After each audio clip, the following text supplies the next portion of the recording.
C'est la première photo de Claudia Priest après sa libération, ici auprès d'un compagnon de captivité et de l'archevêque de Bangui qui a participé aux négociations. L'image d'une femme fatiguée mais soulagée. Je suis bien, je me sens bien, je me sens légère et surtout je suis contente d'être sortie de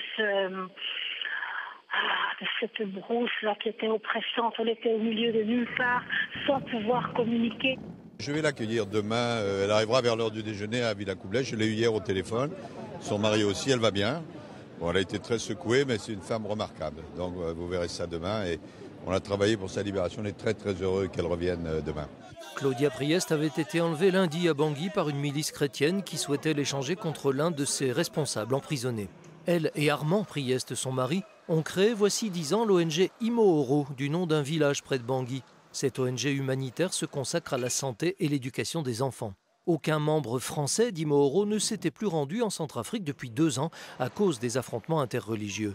Claudia Priest avait décidé d'y retourner pour renouer les liens. C'est vrai que ça paraissait important de maintenir ces activités. Le frère Elkanah, qui a été kidnappé aussi, faisait le lien avec les dispensaires, avait pu faire redémarrer un certain nombre d'activités, maintenir les activités. Ça permettait un petit peu de savoir que les populations étaient quand même toujours soignées malgré notre non-passage depuis 2 ans.